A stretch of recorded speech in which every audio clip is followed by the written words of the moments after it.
Alright, what's up guys? New video today. I'm doing a Platinum 1 deck profile. I went, let's calculate it here, about 16 and 4 in the last 20 games, which is honestly pretty good. I'm playing Phantasm Spirals.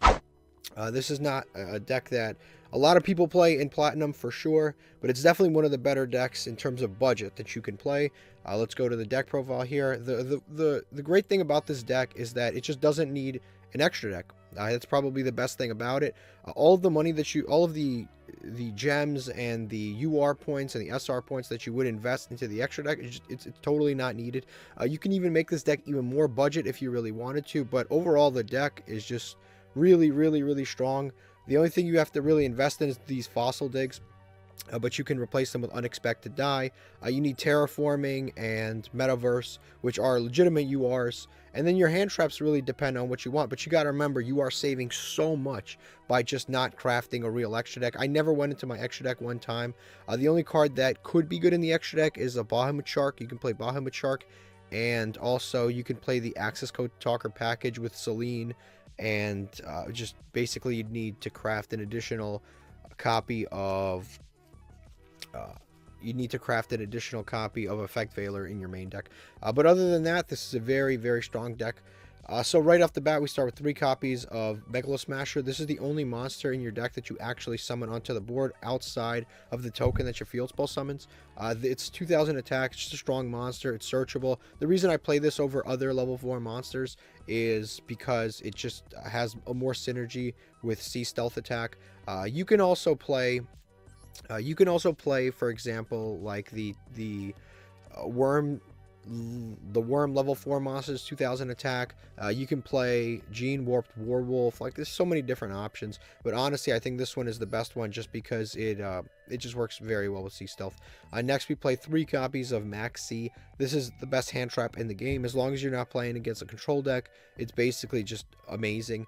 The only time this is like terrible if somebody's playing some weird like burn deck or Exodia deck or something like that, in which case this card sucks. But other than that, that just happens so rarely, and those decks honestly just lose themselves, that you don't really have to worry about any of that. But it's definitely like one of the best hand traps, especially against the meta when you've got things like Drytron. They have to end their turn. They can't keep playing. If they try to play through the hand traps, they will lose, because you will have a bunch of floodgates and solemns on board, and you will definitely win if they try to play through it. Next, we've got 3 copies of Ash Blossom. Again, this is just incredibly versatile. It's the most versatile hand trap in the game of Yu-Gi-Oh! It's good against every single deck that exists. Every single deck searches at least once. You will always find something to Ash in every single deck. Even if a deck searches once, you will still find something. Like, even decks like Grand Maju, they still play Pot of Desires, for example. So you always find at least something to Ash in every single deck. And that is all of the monsters that I play. These you obviously don't ever summon, you just keep in your hand. And Megalo Smasher is really the only one that you summon. Play 1 copy of Terraforming, because this is a field spell based deck. The field spell is the most important thing in the deck. You want to get to it as soon as possible every single game. So definitely the field spell, Terraforming, do whatever you need to get that field spell. We play 3 copies of Fossil Dig. This searches the Megalo Smasher. Also, this is very good because it just baits. It baits a lot of things. So you can also play Unexpected Die, but if you play Unexpected Die, you can't play the Pot of Dualities because they just totally conflict. But Unexpected Die is definitely not very bad. Also, I like Fossil Dig a lot because you can activate, for example, this is a little bit of like technical play, but you can like activate Pacifist. You always want to activate Pacifist first, and then you want to activate the Fossil Dig. And if your opponent ashes the Fossil Dig, then you get to special summon a token and you get to search. And that happens all the time. People always misplay right into that. Another cool thing that you can do is just you always Fossil Dig first, because your main thing is to get to the field spell. So you Fossil Dig if you don't have the field spell in hand. If your opponent ashes that, cool. Then you activate the Pot of Prosperity or the Duality or the Terraforming, always second, because the priority is always to get to the field spell. Next, we play a pretty huge draw engine or consistency engine. So the problem with this game is that Terraforming's at 1, and in addition to Terraforming being at 1, Metaverse is at 1, and set rotation is at 0. So it's a little bit inconsistent to get to your field spell sometimes. Like, you can actually still win games even if you don't get to your field spell, because you just play such powerful trap cards that you can still win. And if you know what you're doing, you'll still win. But you do need a lot of consistency cards in this deck. So I play 2 Pot of Duality. Pot of Duality does not conflict with Extravagance or Prosperity, so I play 2 of those. I play 1 Extravagance and 3 Prosperity. This ratio has just been really, really good because it basically guarantees that you always have at least 1 in your opening hand. This is like your main form of plus, because obviously this lets you draw 2. It's just phenomenal, but this is technically better because it lets you dig deeper into your deck. This deck is almost kind of like a puzzle. You need the field spell, and then you need things around the field spell to help the field spell, and that's typically what you're trying to get. So you want to get like the field spell and maybe 1 judgment and some kind of floodgate, and you typically will win the game. If you have like the field spell plus sea stealth, it 9 times out of 10, sea stealth, field spell, and some kind of floodgate, 9 times out of 10 you basically win the game. So we play a bunch of those consistency cards there. Next we play the field spell, 3 copies of the field spell. This is one of the best field spells ever printed. It does have a really, really strong restriction, which is you basically can't summon effect monsters the turn that you activate any of this card's effects. But this field spell is absolutely disgusting. It does a variety of different things. It's a +2 every single turn that you activate its effects. Whenever your opponent activates anything on resolution, like in the following chain, you can special summon a token. The token is 2,000 attack, 2,000 defense, level 8. It's a huge token. It's pretty difficult to out. On top of that, when you normal or special summon an effect monster, you get to search for a Phantasm Spiral spell or trap card. We don't play any of the spells, but you can search for battle, or you can search for Phantasm Spiral power. This is basically just, you can just target and pop any card on the field as long as you control the field spell and no effect monsters, which you never do. Anytime you want, you can activate this card from your hand. And same thing with this. This is like Effect Veiler, plus it reduces your opponent's monster by 1,000, so that can help you also win games. You only play 1 of this just because the battle is just 3 million times better. It's better usually to just pop things than it is to negate them, especially when you have things like Macrocosmos and then you pop it, they don't flow, and they have to just basically lose. We play 1 copy of Torrential. This is kind of like an iffy card. I had it in the deck at 3, but I kind of like slightly reduced it for other stuff, and as I slightly reduced it, it ended up being at 1 after all of that reduction. So yeah, we play that. We play 3 copies of the Phantasm Spiral Battle. Like I said, pops anything. This is like kind of like an Effect Veiler. 1 copy of Metaverse. Again, the field spell is very important, so we play the Terraforming Metaverse. 3 million ways to get to it. You have to play it. The other really cheap way to do this is actually there's a rare that you can play that you tribute. It's an effect monster that you tribute, and you can activate a field spell from your deck. That card's actually pretty good too, but again, that's just the problem with that card is it conflicts with it's an effect monster, so that turn you basically can't use pacifist, which kind of sucks. Next we play 3 copies of Solemn Judgment. At first I wasn't playing this, and that was a real serious mistake. I thought I could just like play through it, it'd just be whatever. But the problem with the metagame in Master Duel is that there are so many people main decking Harpy's Feather Duster, main decking Twin Twisters, main decking Lightning Storm. Lightning Storm's like a huge one. I lost so many games when I was kind of like adjusting this deck to just Lightning Storm. Like I'd go first, I'd have a beautiful board, and they would just Lightning Storm. I mean, you basically lose if they do that. The field spell, like I said, activates on resolution. It doesn't chain, so they just blow up your board. You don't get a token, and you just lose. So definitely Judgment is the most important addition that I've made. 3 copies, and you get 1 for free too in the game, which is cool, so you really only have to buy 2. Play 3 copies of Skill Drain. This is the second best floodgate in the game. Basically negates all effect monsters on the field. It's just really good against the meta. Everything basically activates on the field, unless you end up playing against like some sort of danger deck. Usually this card will win you the game. We play 3 copies of Macrocosmos. This I actually think is the best. This is by far the best floodgate in the game. It literally beats every single deck that is like all of the best decks. It beats Drytrons because once their monsters go to graveyard, they don't go to graveyard, they get banished, and they can't bring back any of their Drytron monsters. So that just absolutely destroys Drytrons. On top of that, it destroys Tri-Brigade, for example, because all of their effects need to go to graveyard, and then they start that big chain of Tri-Brigade activations where they fill their graveyard, then they banish all their stuff, and then they can special summon their link monsters. All of that is basically gone because everything's going to get banished, and they have to draw the trap card in order to actually do anything in their deck. So that is already really, really strong.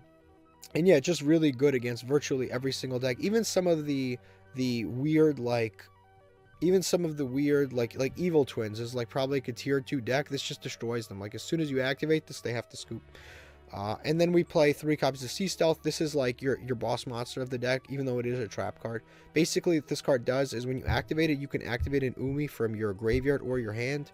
This card actually counts as Umi always, which is why we can't play Legendary Ocean. It always counts as Umi. So it activates Umi from your graveyard or your hand. This is good as recursion. Like if somebody like destroys your field spell, you can activate this, bring your field spell back from your graveyard and then activate it immediately. That effect is really good. It also has 2 really good other effects, which is you can banish a water monster that you control in order to banish a water monster that you control in order to protect all of your back row, face up back row for the rest of that turn. So that includes the field spell and all of your floodgates. That effect can chain to things. So let's say you have like let's say you have like a token on the field. Your opponent activates Lightning Storm, you activate this effect, banish the token, and all of your back row is basically protected. Now, in the following chain, you can activate the field spell, get the token back, and then search for free. So you go +2 off your opponent trying to pop your back row, and your back row's protected. It's just super disgusting. This is definitely like one of the better cards in the deck, and it's only a common. For the extra deck, I never went into the extra deck a single time in any of my games. Like I said, if I was to change one thing, I'd probably play a Bahamut Shark. So Bahamut Shark basically lets you make 2 Megalo Smashers into a totally awesome. And it actually does come up sometimes that you don't draw your field spell and you just basically play the game with the Megalo Smashers, which it does happen. It's like Megalo Smasher plus... It's Megalo Smasher plus the Floodgates, and that typically can actually win you the game, even against some of the better decks. And then, like I said, the Access Code Talker package could be cool too. But involved with this deck profile, I actually do have some replays to show you guys. Now, this first replay is kind of crazy. I totally lose the dice roll, which sucks, but I mean, it just kind of happens. You will lose dice rolls sometimes. My opponent's playing Tri-Brigade, but they're also playing Tri-Brigade with the Lyrilusks. Which is really, really strong because they basically don't give up their normal summon and they get to start their engine off in a really, really meaningful manner. Like they get all of their really, really strong XYZ monsters onto the board super early in the game, as you can see here. They have a ton of search power. Lyrilusk Recital Starling is not once per turn, and it can search a level 1 monster, the level 1 Wind Beast, and that just lets them keep extending for the rest of the game. They get a Bird Call. My opponent starts with a really, really good hand. They start with both the Tri-Brigade engine and the Lyrilusk engine. They are obviously going to go absolutely full combo.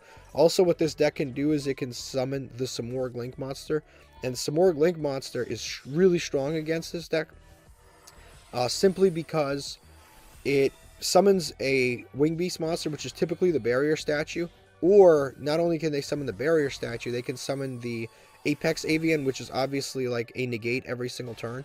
So they can do both of those things. They're going to pitch to special summon. They still have not used their normal summon, but as I was saying, the Samorg is really strong. On top of that Samorg, any monster as it comes out right here, any monster that points to Samorg and Samorg itself cannot be targeted. So this deck has a lot of targeting removal that is totally killed by the Samorg. They can summon a barrier statue. You can't summon your token. You can't summon essentially anything that this deck tries to summon, which is really annoying. But yeah, it's a really strong card effect. This card also steals monsters, which is pretty good. They have access to Zeus. Zeus like destroys your deck. Now, as you saw there, let me pause this real quick. So this is their end board. This is their end board. They actually did all of that without even committing a normal summon. So the Tri-Brigades were done through special summoning, which was the Karaz. That's how they did the Tri-Brigade stuff. That's how they went into the Link 2. They banished from the graveyard and used Karaz. All of the Utopic Future, this steals a monster, it negates a monster effect and steals a monster. Also, this card was summoned, again, none of these effects, none of these use their normal summon. These were all free special summons to summon these Starlings. This was special summon. This entire board from here on in was actually made without even committing a normal summon. And luckily enough for my opponent, they actually drew and normal summon the barrier statue. So instead of having to instead of having to actually summon the barrier statue off the Samorg, they just normal summon this because they didn't waste their normal summon. So this board is absolutely disgusting. I can't special summon anything but wind monsters, which my entire deck is water. This thing protects the wind barrier statue from targeting. So even if I had impermanence, for example, I couldn't stop this, and I couldn't stop the Samorg Bird of Sovereignty. Neither of these can be targeted. So every single end phase, including my end phase, they get to summon a wing beast from their hand or from their deck. On top of that, this card, the Mist Valley Apex Avian, can negate a monster, spell, or trap by returning itself to the hand. That is not cost, which is going to come up in this replay. But they can basically return this, negate any monster, spell, or trap. So even if I did have some kind of out to everything, like let's say I did have a Raigeki, they could just return this to the hand and just keep playing. Also, most of their monsters are in defense mode, so like Lightning Storm would only like deal with half the problem. On top of that, again, they have the negate, and they have multiple monster negates. This thing can return special summon monsters to the hand, including the token, but that doesn't really matter because you could just summon another token. And this can basically take a this can negate a monster effect and then take the monster. So this is a really, really strong board. I think against most other decks, it would be a guaranteed loss because, I mean, if this hand was playing against Drytrons, there's literally nothing Drytrons could do. They would almost inevitably lose. Our hand is a Terraforming, Pot of Prosperity, 2 Fossil Digs, and a Skill Drain, but as you can see, we will play through this. So we draw the Phantom Spiral Power for turn. It's really not that good. We're going to activate the Fossil Dig. Our opponent's not going to negate it. We're going to activate the second Fossil Dig. Our opponent is not going to negate it. I was trying to bait the negates, hoping that they would. I'm going to activate the Prosperity. That they are probably going to negate, so they're going to return that to the hand. But again, the whole point is to get the guaranteed field spell to our hand as soon as possible. So they're going to negate the Prosperity. None of that matters. None of the cards that we banish matter. We're going to get to the field spell. They have no more spell negates. Activate the field spell, and of course, we're going to normal summon. We're going to search. They have no more spawn trap card negates. Again, only monster negates. We're going to enter battle, deal with the barrier statue, because that's the real problem. We can't summon the token if the barrier statue is on the field. Set the skill drain. The Samorg will allow them to special summon the Apex Avian all over again, which is really, really frustrating. It's every single end phase. They're going to change to attack. They're going to activate Bird Call, and they're going to search. And they can extend, but they choose not to. They attack with the Utopic Future. I'm going to drop the attack of Utopic Future down. They are going to chain the Apex Avian, which is their own misplay. I'm going to activate Skill Drain, which negates everything the Apex Avian does not send to the hand for cost, so it actually is going to get negated. That is going to stop a multitude of their monsters, as you can see. We're going to activate the field spell since they did activate the monster effect, even though we did negate it. We're going to search again. Now we can actually target things. They're going to attack with the Samorg. We're going to pop it. They're going to attack with the Apex Avian. We're going to pop that. And now they basically scoop it up. Now, my opponent there made a misplay. What they should have done is I summoned the token in defense mode, which is kind of dumb. So what they could have done is they still could have made a Zeus by just attacking with their Starling and taking the damage, making it a Zeus in main phase 2. They'd have 2 3,000 attack monsters. At least they'd still have the ability to do a whole lot of stuff next turn. But none of that really mattered. Obviously, you could saw, as you saw, they scooped it up there. To start, I think that was like a 8 or 9 interruption board. Really, really strong board, but we pulled it through. That is replay number 1. Alright, so in this next replay, I'm going to show you what it's like when you just don't see your field spell. You can still play through it because, again, the deck plays such strong... You just play so many strong cards that it really doesn't matter sometimes when you don't see your field spell. And activate Fossil Digger, our opponent's not going to Ash. We're going to activate the Pot of Prosperity. That our opponent will actually Ash, which is smart on them that they waited through that. They didn't want us to dig any deeper into our deck. We're going to, after this, obviously that's going to get negated. We're going to normal summon the Megalo Smasher, and this is a pretty terrible end board. Megalo Smasher, Solemn Judgment, and a copy of Ash Blossom. They're going to activate the Upstart Goblin. We're going to let that fly. They're going to activate the field spell, and they're going to target their face down card. Obviously, they want to get a lot of spells and traps into the graveyard since they are playing Sky Strikers. So I am going to Ash that. So their spell card doesn't get destroyed. They can't get the Search to Ray. Of course, they have the Ray in hand because they're Sky Striker player. They have everything they always need. They're going to summon the Hayate, but again, I can't let them build any momentum. I'm going to Judgment that. And since that was never properly hit the field, our opponent actually can't special summon the Ray from the graveyard, which the main thing to do with this deck is to deal with Ray. We're going to attack for 2,000 damage, as again, we still don't have the field spell. Even though we have the Sea Stealth in hand, it's totally dead because we don't have a field spell. They're going to activate the Mobilize Engage, getting the Hornet Drones to their hand, and they're going to activate the field spell. Obviously, there's nothing that we can really do. They're going to get the Widow Anchor, which Widow Anchor does absolutely nothing against our deck. We never go into an effect monster. None of that matters. They're going to activate the Hornet Drones. We are going to immediately, on the summon of Hornet Drones, pop that Hornet Drones because we do not want them to get to their Link monsters. That's how they build momentum. We cannot allow that to happen. This is one of those things where you just have to know your opponent's deck very, very well in order to win. If I didn't know the deck, if I didn't know how to play against Sky Strikers, this would have been a guaranteed loss. They had such a good hand. They had copies of Ray. They had everything they needed. But I just knew what to negate and what to pop, and that's why the game is going to go the way that it does. They're going to activate the Aerospace in order to reveal the top 3 on their deck. They're actually going to miss this time. Unlike the other time, they're going to set a monster in defense mode. If it's a Sky Striker player and it's not a regular normal summon, it's usually a hand trap. We're going to draw another battle. We're going to go right to battle phase. We're going to attack. It's going to be an Effect Veiler. Unsurprisingly, we're going to attack directly. And just like that, we're going to win without ever drawing the field spell and multiple dead cards in our hand. Alright, this next video is a lesson to all of you. This is why you never ever try to play through a Maxi unless you're going second and you are going to OTK for sure. He's going to activate Emergency Teleport. I'm going to activate Max C. This guy decides to activate Grass Looks Greener. I don't know why he did this, especially with dangers in his hand and like all of this stuff going on. He should have just let it slide. I'm really not quite sure why he decided to allow me to do this. I don't know why he decided to play into the Maxi. Now, this Grass Looks Greener is one of the most broken cards, period. As you can see here, he milled a lot of good stuff. He milled a ton of the Burning Abyss monsters. He milled a ton of the Phantom Knights, which are probably even better than the Phantom Knights are probably even better than the Burning Abyss monsters. But yeah, he milled a ton of that stuff. He milled a bunch, and he's, as you can see here, he's building quite the board. He's got Fog Blades in there, sword, wings. He's got everything. The mills, yeah, like I said, the mills are crazy. But from our point of view, as you can see, we are just stacking up con cards over here. And like I said, this deck can go second as long as you get the great cards. You have Skill Drain, Macrocosmos, and the Field Spell. As long as you can resolve those cards, you are pretty much good to go.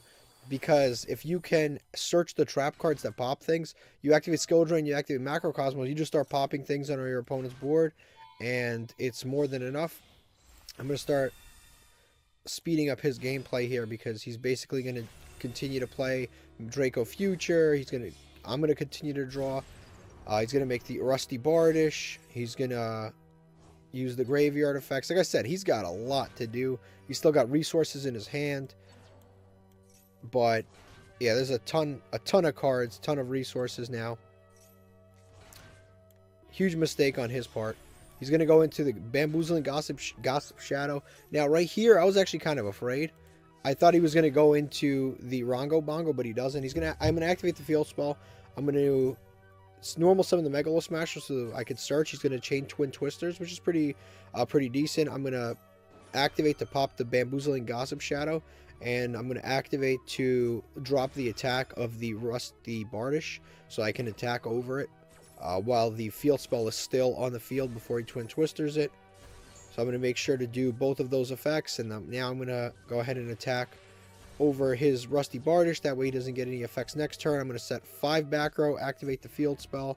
I'm going to activate the Fossil Digs to, I guess, just to make sure that next turn I have another Megalo Smasher. Discard a ton of cards because, again, it doesn't even matter. I don't even know why I kept this Maxi.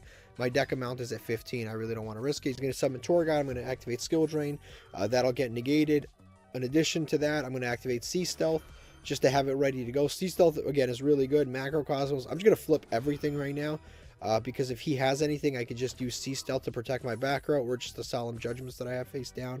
This duel is basically, it's a wrap. It's done.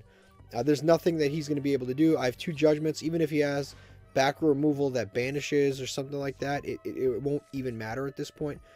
He can summon whatever he wants. This game is basically at a close. He's going to activate the Fogblade in Graveyard. I'm going to chain to protect my back row. And again, I have 2 Judgments face down. He's not going to be able to do anything.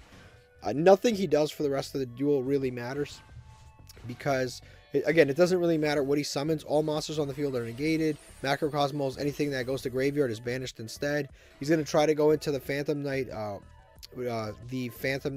Break Sword, but that doesn't destroy itself for cost, so it won't even work. And he was trying to destroy my token, which doesn't even matter. He's going to go for another one. He's going to attack. His monster's going to get destroyed automatically. All the materials are going to banish, and he's going to scoop the game up. Again, there's really nothing left for him to do. That's just how good that setup is.